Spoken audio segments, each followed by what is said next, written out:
Hello students, मैं हूं अभिषेक चौहान और मैं आपको सिखा रहा हूं English for any competitive exams. पिछले कुछ लेक्चर्स में मैंने आपको वर्ब की ट्रांजिटिव और इंट्रांजिटिव नेचर के बारे में बताया था। इसके बाद मैंने आपको बताया था कि इन्हीं में से कुछ वर्ब एम्बी ट्रांजिटिविटी दर्शाती हैं। इसका मतलब है कि कंटेक्स्ट, मीनिंग और सिचुएशन के हिसाब से कुछ वर्ब्स ट्रांजिटिव भी हो सकती हैं किसी एक पर्टिकुलर सिचुएशन में, और दूसरी पर्टिकुलर सिचुएशन में वो इंट्रांजिटिविटी भी दिखा सकती हैं। इसके बाद मैंने आपका ध्यान डाई ट्रांजिटिविटी की तरफ खींचा था। उसमें मैंने आपको बताया था कि कुछ वर्ब्स अपने नेचर और मीनिंग के आधार पर डाई ट्रांजिटिविटी दिखाती हैं। इसका मतलब कि वो दो ऑब्जेक्ट ले सकती हैं। इसके विपरीत होती है मोनोट्रांजिटिव वर्ब, जो कि सिर्फ एक ही ऑब्जेक्ट लेती हैं। इस लेक्चर में मैं इन सारी कॉन्सेप्ट, इन सारी अंडरस्टैंडिंग का इस्तेमाल करके आपको एग्जाम्पल्स में इनका इम्प्लीमेंटेशन दिखाने वाला हूं। मैं बताने वाला हूं कि एग्जाम में किसी भी सेंटेंस में अगर इस तरह की सिचुएशन आ जाए तो इन वर्ब को कैसे रिकॉग्नाइज करना है और कैसे इस अंडरस्टैंडिंग को, इस कॉन्सेप्ट को इम्प्लीमेंट करना है। देखिए, जितना जरूरी होता है कॉन्सेप्ट, उतना ही जरूरी होता है उसका इम्प्लीमेंटेशन। अगर आपके पास कोई हथियार है और आप उसको चलाना नहीं जानते तो वो हथियार रखना बेवजह है। तो चलिए शुरू करते हैं मेरे पहले सेंटेंस से।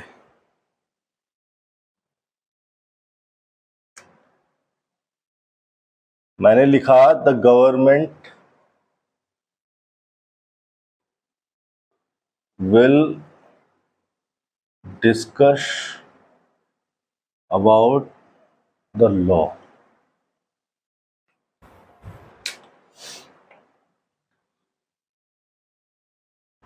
सेंटेंस को देखने के बाद सबसे पहले उसको इंटरप्रेट किया जाता है। पहले ये पता लगाया जाता है कि कौन सा वर्ड किस फंक्शन में है, किस पार्ट ऑफ स्पीच में है। किसी भी वर्ड का फंक्शन ही उसका पार्ट ऑफ स्पीच तय करेगा। तो चलो देख लेते हैं। हमें पता है कि गवर्नमेंट जो है by nature, by meaning noun है, क्योंकि किसी का नेम बता रहे हैं, किसी सिस्टम को बताने वाले किसी सिस्टम का नेम नाउन ही हो सकता है। ये हो गया आर्टिकल। अब आपको पता है कि ये हो गई नाउन फ्रेज। मैं इसको नाउन क्यों नहीं बोल रहा, नाउन फ्रेज क्यों बोल रहा हूं, ये चीज भी मैं आपको थोड़ी देर में बता दूंगा कि फ्रेजेस क्या होती है, क्लोजेस क्या होती है, मैंने इसको नाउन फ्रेज क्यों लिखा, मैंने इसको नाउन क्यों लिखना जरूरी नहीं समझा। नाउन फ्रेज नाउन ही हो, अभी आप इतना समझिए कि ये नाउन ही है। और नाउन सब्जेक्ट हो सकते हैं या फिर ऑब्जेक्ट हो सकते हैं। अब अगर ऑब्जेक्ट होगा तो मैंने आपको बताया है या तो ट्रांजिटिव वर्ब का ऑब्जेक्ट होगा या फिर प्रीपोजिशन का ऑब्जेक्ट होगा। अब इससे पहले ना तो ट्रांजिटिव वर्ब लगी है ना ही प्रीपोजिशन लगी है, दोनों ही संभावनाएं खत्म हो गई, ऑब्जेक्ट होने की संभावना ही खत्म। ये हुआ ग्रामर के बेसिक अंडरस्टैंडिंग का इस्तेमाल करके किसी फ्रेज के या किसी वर्ड के फंक्शन को निर्धारित करना। अब ऑब्जेक्ट नहीं है तो इसका मतलब सब्जेक्ट है। ठीक है, ये हो गया हमारा सब्जेक्ट। उसके बाद आ गई helping verb. Discuss main verb है, चूंकि हेल्पिंग वर्ब लगी है तो डिस्कस मेन वर्ब है। अब मेन वर्ब मैंने आपको बताई है या तो ट्रांजिटिव हो सकती है या इंट्रांजिटिव हो सकती है। क्या आप इस सिचुएशन में देख के बता सकते हैं कि डिस्कस यहां पर जो कि मेन वर्ब है वो ट्रांजिटिव है या इंट्रांजिटिव है? अगर आप ऐसा कहेंगे कि ये जो अबाउट है ये प्रीपोजिशन लगा है और ये प्रीपोजिशन के बाद इसका ऑब्जेक्ट लिखा है यानी कि नाउन, अगर प्रीपोजिशन लगा है तो इसके बाद इसका ऑब्जेक्ट नहीं आ रहा, प्रीपोजिशन आ रहा है, इसका मतलब तो वर्ब को इंट्रांजिटिव होना चाहिए। ऐसा भी तो हो सकता है एग्जाम में गलत लिखा हुआ हो, बोर्ड पे जो लिखा है मैंने वो हो सकता है गलत सेंटेंस लिखा हो, आपको सही करना हो, एरर आई हो। एग्जामिनर आपको गलत सेंटेंस ही तो देता है सही करने के लिए। आपको ये पता लगाना है कि डिस्कस ट्रांजिटिव है या इंट्रांजिटिव। तो उसके मीनिंग पे चलिए। क्या होता है डिस्कस का मीनिंग? चलो लिख लेते हैं। डिस्कस का मीनिंग होता है, डिस्कस वर्ब है और डिस्कस का मीनिंग होता है to talk about something with someone. Hindi में अगर बताऊं तो किसी व्यक्ति से या किसी पर्सन से किसी सब्जेक्ट के बारे में, किसी चीज के बारे में बात करना, यही तो होता है डिस्कस। हम अपने आइडियाज दें, हम अपने ओपिनियन दे, वो अपनी आइडियाज दे, वो अपने ओपिनियन दे, इसको कहते हैं डिस्कस। अब आप अगर डिस्कस के मीनिंग को ध्यान से देखेंगे तो डिस्कस के मीनिंग में है टॉक अबाउट। हाँ, टॉक को इंट्रांजिटिव वर्ब कहा जा सकता है क्योंकि इसके बाद प्रीपोजिशन आ रही है जो कि सही है, ये इसका ऑब्जेक्ट। टॉक इंट्रांजिटिव वर्ब है। लेकिन अगर आप डिस्कस को ध्यान से देखेंगे तो डिस्कस के मीनिंग में ही अबाउट का मीनिंग सम्मिलित है, यानी कि डिस्कस का मीनिंग है टॉक अबाउट समथिंग।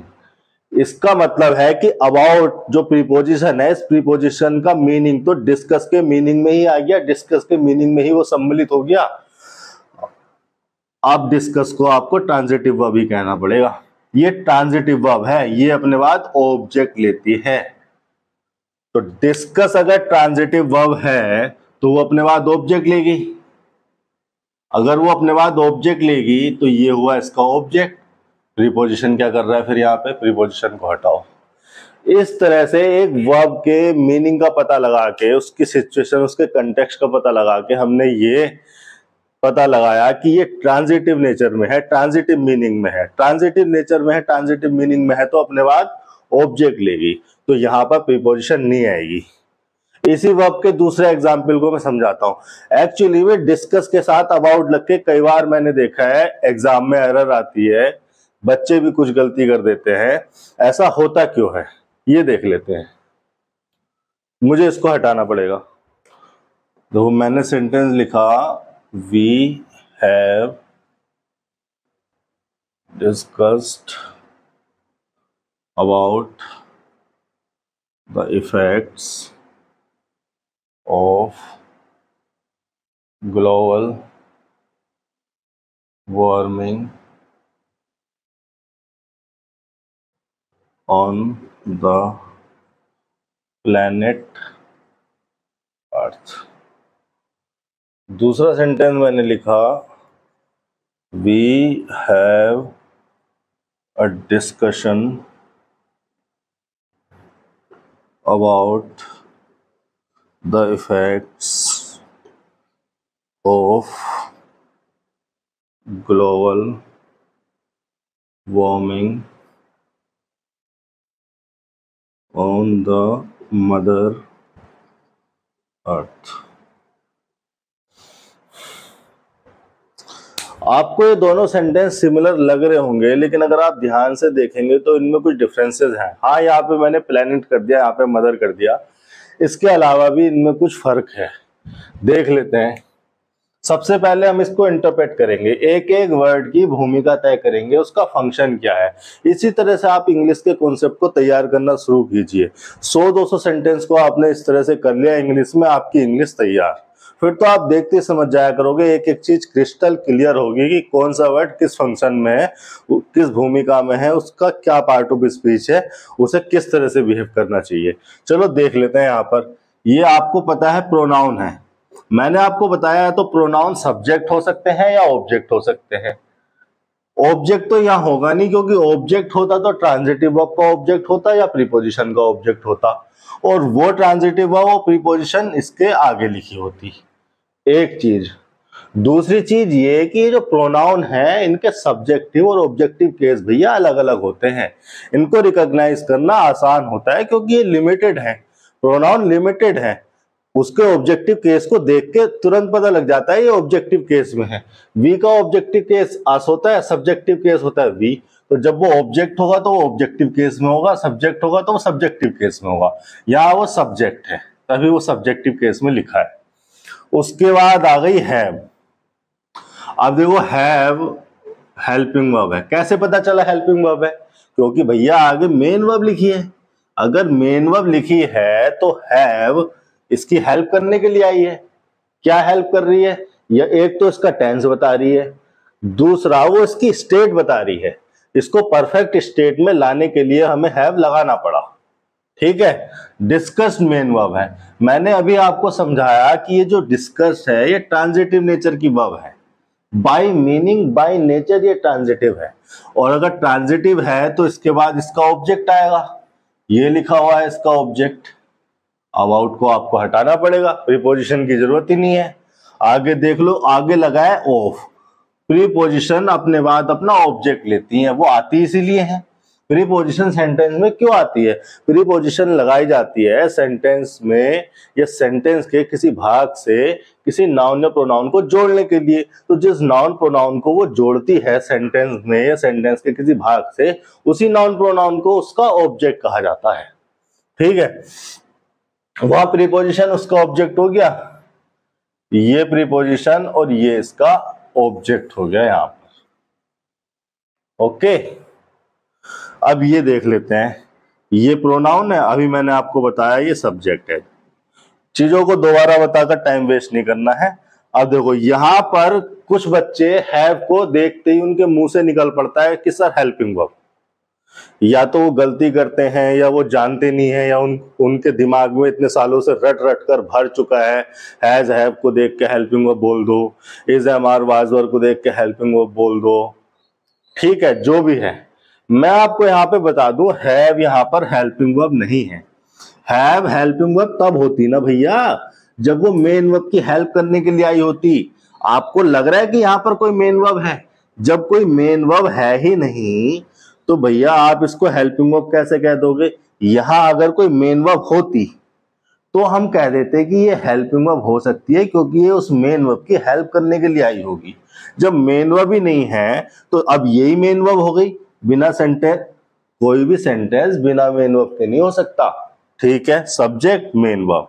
अच्छा, यहाँ पे हेल्पिंग वर्ब है ही नहीं, ये डिस्कशन क्या लिखा है? डिस्कशन तो नाउन है भैया, इससे पहले आर्टिकल लिखा है। आर्टिकल भैया नाउन से पहले ही लिखे जाते हैं, कोई भी आर्टिकल ये डिटर्मिनर नाउन से पहले ही आते हैं। आर्टिकल लिखा है, ये पहचान है कि ये जो वर्ड है ये नाउन है। बाय नेचर बाय मीनिंग भी आपको पता होना चाहिए डिस्कशन नाउन है। डिस्कस वर्ब हो गई और इसी वर्ब से मिलके बना डिस्कशन, तो ये हो गया नाउन। अब एक्चुअली में वी सब्जेक्ट हो गया, हैव हो गई मेन वर्ब, और हैव जब मेन वर्ब है तो ये भी ट्रांजिटिव नेचर की है। आपने पढ़े होंगे सेंटेंस अपने बचपन में, I have a car, I have a book. ये क्या है? सब्जेक्ट, ये है मेन वर्ब। अब ये जब मेन वर्ब है इसका मतलब है to own something, to be owner of something. To own something मतलब कुछ अपने पास रखना, किस चीज का मालिक होना, something. I have main verb transitive nature की है, तो ये क्या लिखा रहता है? इसका ऑब्जेक्ट ही तो लिखा रहता है, तो सही है। We have a discussion. लेकिन क्या हैव यहां इस मीनिंग में है? क्या हैव यहां ऑन वाले मीनिंग में है? क्या आप डिस्कशन को अपने पास रख सकते हो? डिस्कशन कोई चीज है जो कहीं से आप खरीद लाए या किसी से आपने ले ली और उसको अपने पास रख लिया? इसका मतलब यहां पर हैव का मीनिंग टू ऑन समथिंग नहीं है, हैव का कुछ और मीनिंग है। हैव का एक दूसरा मीनिंग भी होता है, मैं यहां को लिख देता हूं, यहां लिख दिया मैंने एरो लगा के। हैव का एक दूसरा मीनिंग होता है टू परफॉर्म सम टास्क। यहां पर इसी मीनिंग को यूज किया गया है हैव में। ठीक है, लेकिन यहां भी ये ट्रांजिटिव नेचर ही दिखाती है। तो ट्रांजिटिव नेचर है, उसके बाद इसका ऑब्जेक्ट आ गया। ये पूरा का पूरा अ डिस्कशन हैव का ऑब्जेक्ट है कि हमने एक डिस्कशन परफॉर्म किया। अब देखो, अब डिस्कशन नाउन लग गया। अब अगर किसी नाउन को, यानी कि इफेक्ट्स क्या है? नाउन है, नाउन फ्रेज है। एक्चुअली में फ्रेज क्या होते हैं अभी थोड़ी देर में पता लग जाएगा आपको। द इफेक्ट्स क्या है? नाउन फ्रेज है। अब सेंटेंस में अगर किसी नाउन या प्रोनाउन को जोड़ना है तो प्रीपोजिशन लिखना पड़ेगा ना भैया हमें। इस सिचुएशन में डिस्कशन के साथ अबाउट आता है कि हमने किस बारे में बात की, किस रिगार्डिंग, किससे रिलेटेड हमने बात की। अब इस कंफ्यूजन को, इस अंडरस्टैंडिंग का यूज करके कई बार डिस्कस के साथ बच्चे अबाउट लगा देते हैं। ऐसा बहुत सारे वर्ब के साथ होता है। बहुत सारी वर्ब नाउन भी होती हैं। मैंने आपको शुरू में बताया कि कोई भी वर्ड अपनी कुंडली में लिखवा के नहीं आता है कि वो वर्ब होगा या नाउन होगा।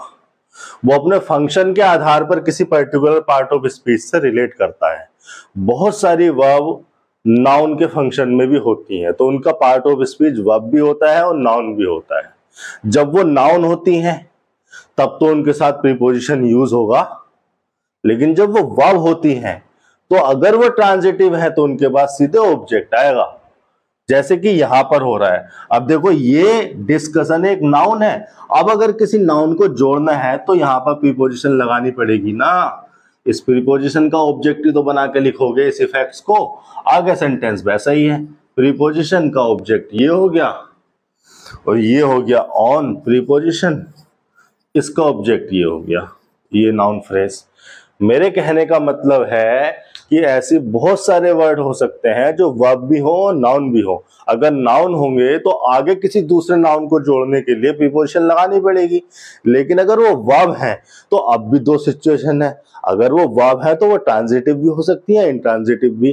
ट्रांजिटिव है तो अपने बाद ऑब्जेक्ट लेंगी, इंट्रांजिटिव है तो अपने बाद प्रीपोजिशन लेंगी और उसके बाद ऑब्जेक्ट होगा, अगर ऑब्जेक्ट या नाउन लिखने की जरूरत है तो। बात अगर समझ में नहीं आई हो, दोबारा इसको रिवाइज करके रिपीट करके देख लो, जरूरी है ये सब समझना।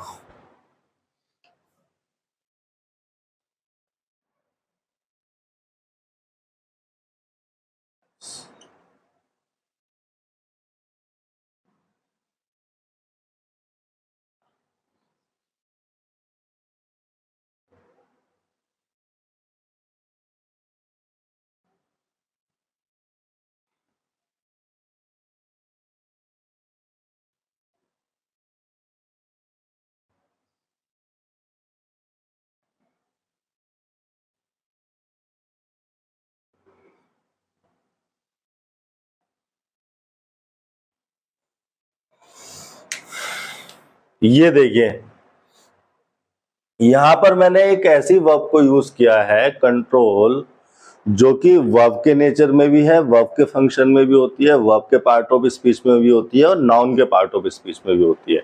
अब देख लेते हैं कि कहां पर वो ट्रांजिटिव या इंट्रांजिटिव हो सकती है और कहां पर वो नाउन हो रही है, मतलब वो कहां पर वर्ब है कहां पर नाउन है। सेंटेंस के स्ट्रक्चर को जब इंटरप्रेट करोगे ना, जब एक एक वर्ड का सर्जरी करोगे, ऑपरेशन करोगे, देखोगे, ढूंढ ढूंढ के चीरा फाड़ी करोगे सेंटेंस की, तो सब समझ में आ जाएगा, सारी किताब खुल के सामने आ जाएगी, सारे रहस्य सेंटेंस की स्ट्रक्चर के खुल के सामने आने लगेंगे कि ये वर्ड किस फंक्शन में है, इसे किस तरह से होना चाहिए। चलो देख लेते हैं। पुलिस है यहाँ पर, ये नाउन, आपको सबको पता है जो आर्टिकल है वो नाउन के साथ ही तो लिखे जाते हैं। डिटर्मिनर डिटरमाइन करने के लिए आते हैं, आर्टिकल सारे डिटर्मिनर ही होते हैं। डिटर्मिनर डिटरमाइन करने के लिए आते हैं, किसको डिटरमाइन करते हैं, नाउन को। तो नाउन से पहले लिखा है आर्टिकल, सही है। आपको पता है सब्जेक्ट हो सकता है ऑब्जेक्ट, ऑब्जेक्ट यहाँ होगा नहीं, आपको पता है ट्रांजिटिव वर्ब या प्रीपोजिशन के ऑब्जेक्ट हुआ करते हैं और इससे पहले कोई ट्रांजिटिव वर्ब या प्रीपोजिशन नहीं है। इट मींस ये सब्जेक्ट ही है। ओके, ये लग गई हेल्पिंग वर्ब, नॉट के साथ एडवर्ब लगाया, नॉट एडवर्ब होता है। चलो इसको उसी तरह से लिख देता हूं, शॉर्ट फॉर्म में नहीं लिख रहा, अभी हमारी इंग्लिश की शुरुआत है। कॉन्ट्रैक्टेड फॉर्म बोलते हैं वैसे इसे, शॉर्ट फॉर्म भी गलत चीज है। एडवर्ब, नोट क्या है, एडवर्ब है, कुड है, हेल्पिंग वर्ब मोडाल। अब देखो मोडाल अगर यहां पर है, एडवर्ब अगर लग रहा है, तो इसका मतलब ये क्या है, ये तो मेन वर्ब है। भाई एडवर्ब एक तो मेन वर्ब से पहले लगते हैं, पहली पहचान तो ये इसके वर्ब होने की। दूसरी बात ये, अगर हेल्पिंग वर्ब आई है, मोडाल आई है, तो मेन वर्ब भी होनी चाहिए। दो पहचान हो गई कि ये मेन वर्ब ही है, अब इसको नाउन नहीं कह सकते। अब ये मेन वर्ब है तो ये ट्रांजिटिव नेचर की वर्ब है। आप डिक्शनरी खोल ले और इसका कंट्रोल का जो मीनिंग है वो आप इंग्लिश में देखें। भाई आप कंट्रोल करोगे तो किसी चीज को तो करोगे, किसी पर्सन को तो करोगे, तो इसको व्हाट या हुम का रिप्लाई चाहिए। तो अगर ट्रांजिटिव नेचर की वर्ब है तो इसको ऑब्जेक्ट चाहिए, ऑब्जेक्ट मतलब या तो इसको व्हाट का रिप्लाई चाहिए या हुम का रिप्लाई चाहिए, दोनों ही ले सकती है, ये इस नेचर की वर्ब है। अब अगर ये ट्रांजिटिव नेचर की वर्ब है तो इसके बाद तो इसका ऑब्जेक्ट आना चाहिए, ये रहा इसका ऑब्जेक्ट, ओवर को हटाओ, सीधी सीधी बात। ये देखो नाउन हो गया, ये हो गया आर्टिकल, मतलब ये है सब्जेक्ट। अब देखो हैव और कंट्रोल लिखा है। अगर ये हेल्पिंग वर्ब कंसीडर करोगे, अगर हैव को कहोगे हेल्पिंग वर्ब है, तो हैव के साथ तो वर्ब की थर्ड फॉर्म आती है, तो मतलब इसको कंट्रोल को कंट्रोल्ड करना पड़ेगा। और अगर इसको हेल्पिंग वर्ब सही कर, अगर मान लिया कि ये हेल्पिंग वर्ब है, अगर इसको हेल्पिंग वर्ब मान रहे हो, इसको हेल्पिंग वर्ब इंटरप्रेट कर रहे हो, इसको हेल्पिंग वर्ब कंसीडर कर रहे हो, तो इसका मतलब इसको थर्ड फॉर्म में होना चाहिए, कंट्रोल्ड होना चाहिए। और अगर ये कंट्रोल्ड है तो इसका मतलब ये मेन वर्ब है। मेन वर्ब है तो मैंने अभी आपको बताया ट्रांजिटिव नेचर की वर्ब है। ट्रांजिटिव नेचर की वर्ब है तो अपने बाद ऑब्जेक्ट लेगी।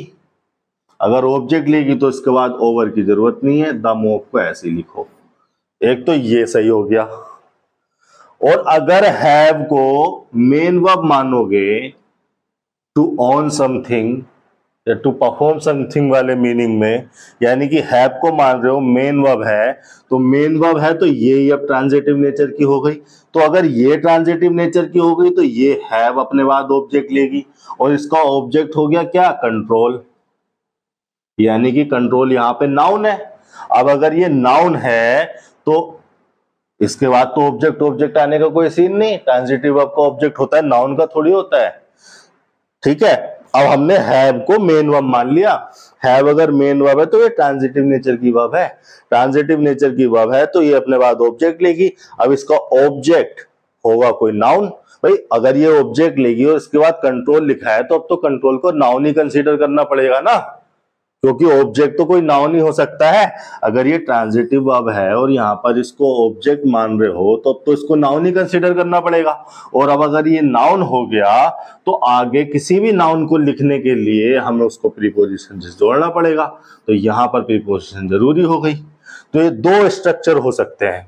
और एग्जाम में एरर कैसे आती है आपके, एग्जाम में एरर आती है यू, इस तरह से टोटल मिला के या तो कंट्रोल को कंट्रोल करो या ओवर को हटाओ, या ओवर को कर रहे हो तो मतलब कुछ इस तरह से की सिचुएशन देते हैं वो कि दोनों चीजें पॉसिबल नहीं है, और दोनों चीजें पॉसिबल भी होती हैं, दोनों सिनेरियो पॉसिबल भी होते हैं, तो वो एरर एक में निकाल सकते हो, एरर आप इसी में निकाल सकते हो। तो मेरे कहने का मतलब है कि जो बहुत सारी वर्ब हैं वो नाउन भी हो सकती है और वर्ब भी हो सकती है। तो आप जो है सेंटेंस के स्ट्रक्चर से पता लगाएंगे कि वो वर्ब के फंक्शन में है, नाउन के फंक्शन में है। ठीक है, और कहां पे प्रीपोजिशन आनी चाहिए कहां पर नहीं। अब चलते हैं अपने अगले सेंटेंस पे। मैंने सेंटेंस लिखा करीना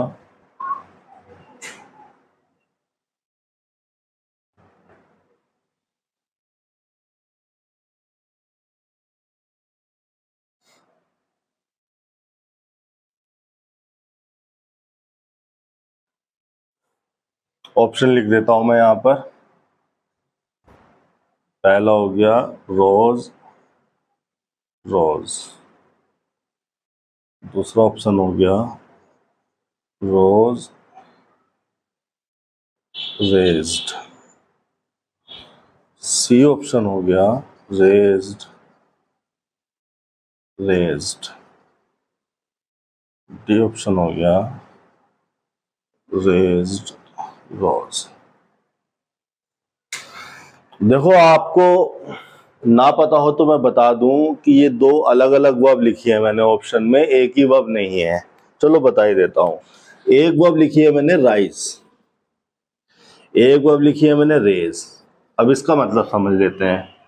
राइज का मतलब होता है टू मूव अपवर्ड,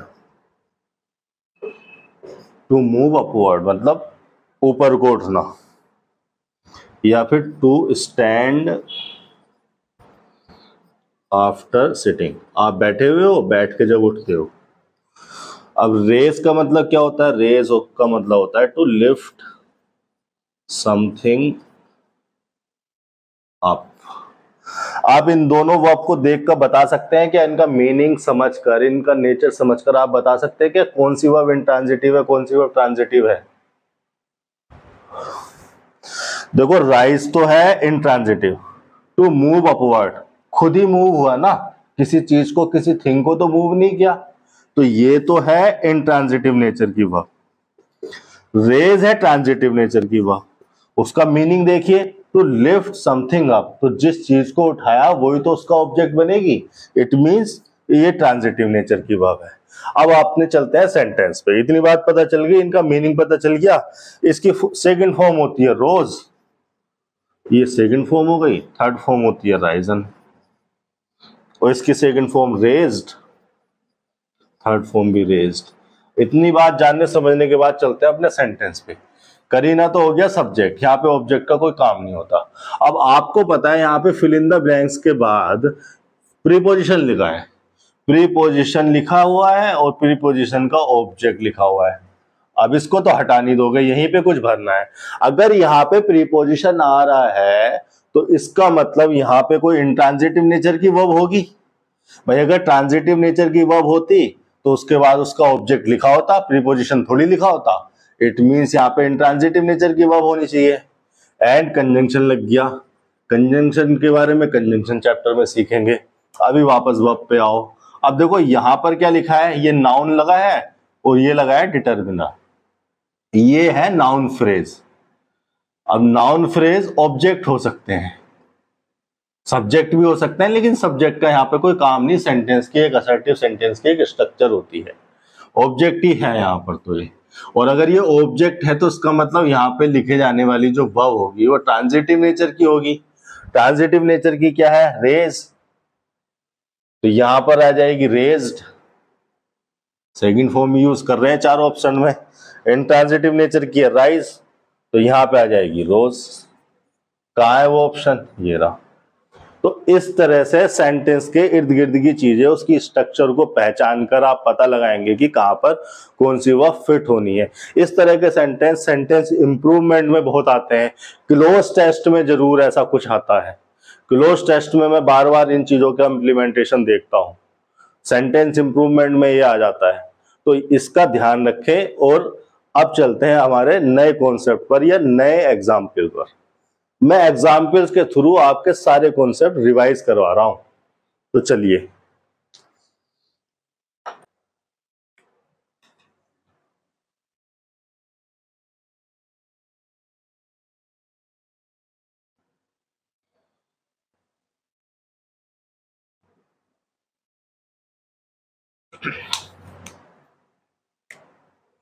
सेंटेंस कोई भी इजी या टफ नहीं होता अगर आपको उसकी स्ट्रक्चर को तोड़ना आ गया तो। अगर आपको एक एक वर्ड का स्ट्रक्चर में पता है कि कौन सा वर्ड किस फंक्शन में है, किस पार्ट ऑफ स्पीच में है। चलो इसके ऑप्शन लिख देता हूं। पहला ऑप्शन लिखा मैंने फॉल, बी हो गया फेल्ड, सी हो गया फेल, डी हो गया फॉलन। चार ऑप्शन में देख के आप पता लगाने की कोशिश कीजिए कि कौन सा वाला ऑप्शन यहाँ फिल इन द ब्लैंक्स में फिट होना चाहिए। देखो पहले मैं आपको वर्ब के बारे में बता देता हूं। यहाँ पर मैंने चार ऑप्शन जो लिखे हैं, कोई एक वर्ब नहीं है, यहाँ पर मैंने दो वर्ब यूज किए हैं। एक्चुअली में ये बड़ी कंफ्यूजिंग टाइप की वर्ब होती है, मैं बता देता हूं। एक वर्ब होती है फॉल, एक वर्ब होती है फेल, ये दो अलग अलग वर्ब है।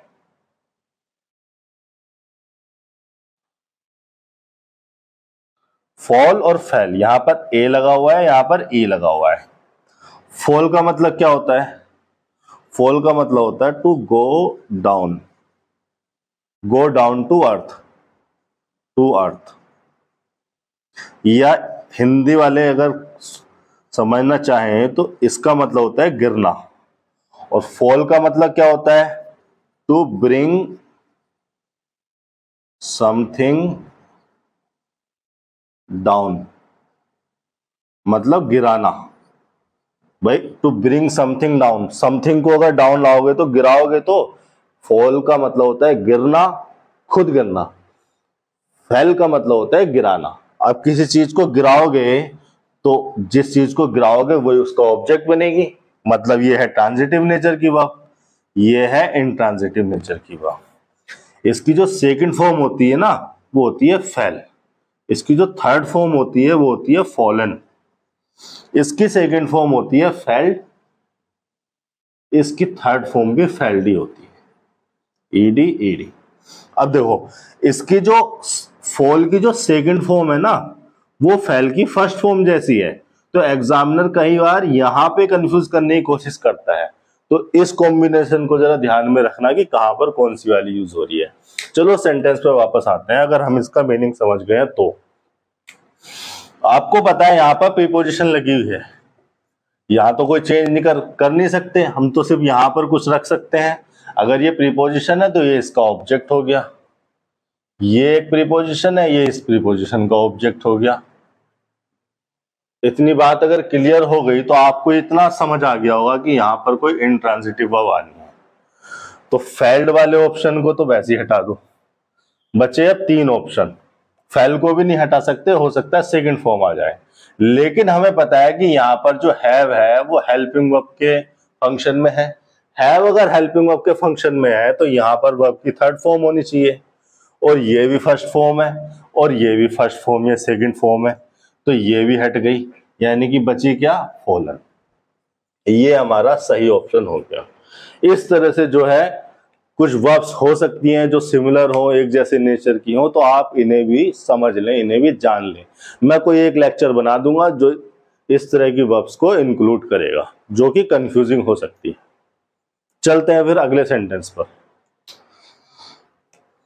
मैंने सेंटेंस लिखा, द टीचर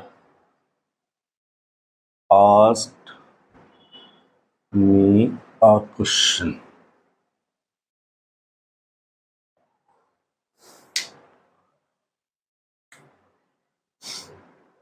टीचर तो नाउन हो गया और ये है आर्टिकल। कुल मिला के नाउन फ्रेज हो गई है।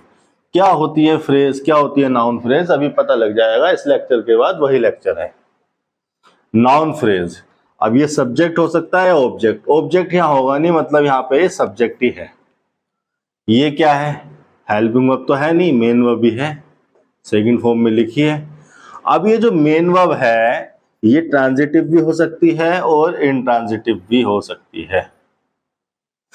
अब ट्रांजिटिव अगर है तो मोनो ट्रांजिटिव भी हो सकती है और डाई ट्रांजिटिव भी हो सकती है। डाई ट्रांजिटिव वो वर्ब होती हैं जो अपने बाद दो ऑब्जेक्ट लेती हैं, मोनो ट्रांजिटिव वो वर्ब होती हैं जो अपने बाद एक ही ऑब्जेक्ट लेती हैं। ये जो आस्क है by meaning by nature ditransitive nature की वर्ब है। मैं आपको बता दूं इसके बाद दो ही ऑब्जेक्ट लिखने पड़ेंगे। आस्क्ड ट्रांजिटिव तो है लेकिन डाई ट्रांजिटिव नेचर की है, यानी कि दो ऑब्जेक्ट लेगी अपने बाद।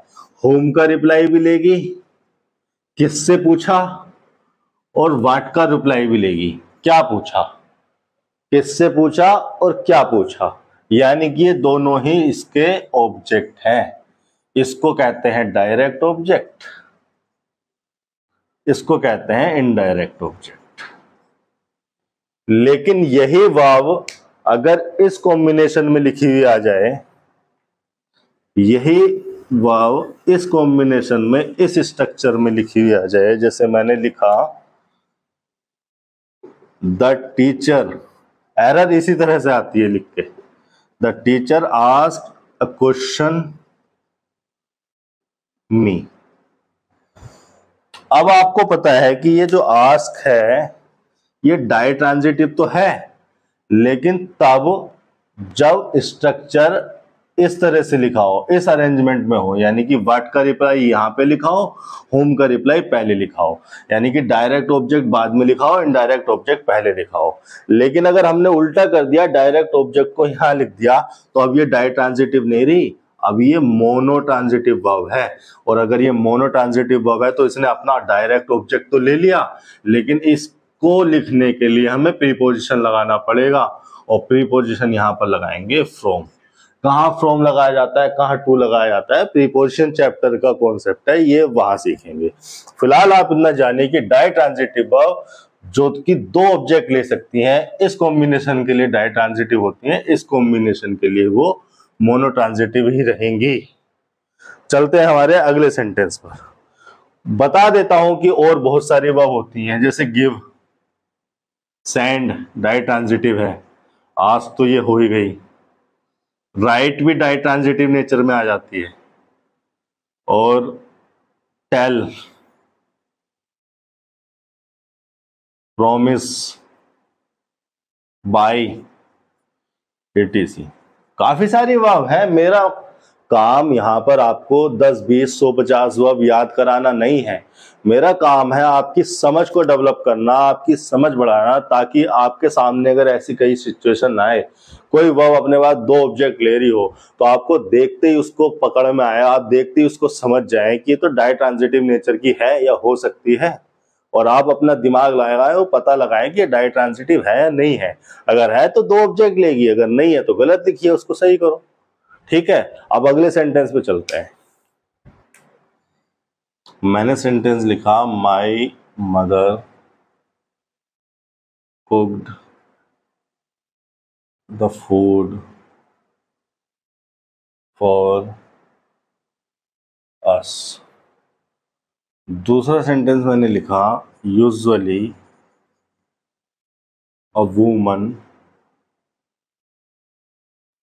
cooks the patriarchal society। Patriarchal society मतलब पुरुष प्रधान समाज, जहां पे पुरुष डिसीजन मेकिंग पावर में होते हैं, डिसीजन मेकिंग अथॉरिटी में होते हैं, पुरुषों के पास होती है डिसीजन मेकिंग पावर। पुरुष प्रधान समाज जहां पे पुरुषों की चलती है। तो चलते हैं सेंटेंस को समझते हैं। मदर नाउन हो गया, माई हो गया डिटर्मिनर, ये सब्जेक्ट है। अब देखो ये है मेन वर्ब, वर्ब की सेकंड फॉर्म है, ट्रांजिटिव भी हो सकती है, इनट्रांजिटिव भी हो सकती है। कुक का मीनिंग ऐसा है कि वो ट्रांजिटिव भी हो सकती है और इनट्रांजिटिव भी हो सकती है। यहां पर क्या होगी, आगे का देख लेते हैं क्या लिखा है, क्या कंटेक्स्ट है, क्या सिचुएशन है। कंटेक्स्ट का मतलब होता है सेंटेंस के या सेंटेंस में किसी वर्ड के इर्द गिर्द की चीजें, इर्द गिर्द का मीनिंग, आगे पीछे क्या लिखा है, आगे पीछे की चीजें क्या मीनिंग दे रही है, क्या सिचुएशन क्रिएट कर रही है, ये होता है कंटेक्स्ट का मतलब। तो कंटेक्स्ट देख लेते हैं, सिचुएशन देख लेते हैं, मतलब इर्द गिर्द की चीजें देख लेते हैं। क्या लिखा है इसके बाद, फूड, यानी कि कुक तो फूड को ही क्या होगा ना, इसका मतलब ये तो व्हाट का रिप्लाई है, और अगर ये व्हाट का रिप्लाई है तो इसको ट्रांजिटिव होना चाहिए। ट्रांजिटिव वर्ब है तो इसके बाद इसका ऑब्जेक्ट लिखा है, सही तो है। आगे प्रीपोजिशन आ गई, इस प्रीपोजिशन के बाद इसका ऑब्जेक्ट आ गया, बात एकदम क्लियर। यूजुअली एक एडवर्ब है। क्या होता है एडवर्ब, किस तरह से काम करता है, ये सीखेंगे एडवर्ब चैप्टर में बड़े डीपली, बड़े गहराई से। अभी समझ लेते हैं इसको। वुमेन क्या है, नाउन, हो गया आर्टिकल, ये हो गया सब्जेक्ट, ऑब्जेक्ट तो यहां होगा नहीं, सब्जेक्ट है। कुक्स यहां पर मेन वर्ब है। अब मेन वर्ब ट्रांजिटिव भी हो सकती है, इनट्रांजिटिव भी हो सकती है। क्या है यहां पर, ये ट्रांजिटिव फंक्शन में है या इंट्रांजिटिव फंक्शन में है, किस मीनिंग में है यहां पर, इसके आगे इर्द गिर्द की चीजें देख लेते हैं, कंटेक्स्ट को देख लेते हैं। आगे लिखा है पैट्रियार्कल सोसाइटी, सोसाइटी नाउन हो गया, पैट्रियार्कल एडजेक्टिव हो गया, ये हो गया आर्टिकल, यानी कि नाउन फ्रेज ही लिखी है। अब देखो, कुक पैट्रियार्कल सोसाइटी को तो कर नहीं देगी, कोई भी वुमेन किसी समाज को, पैट्रियार्कल सोसाइटी को तो कुक कर नहीं देगी, ऐसी तो चीज है नहीं वो जिसे कुक किया जा सके।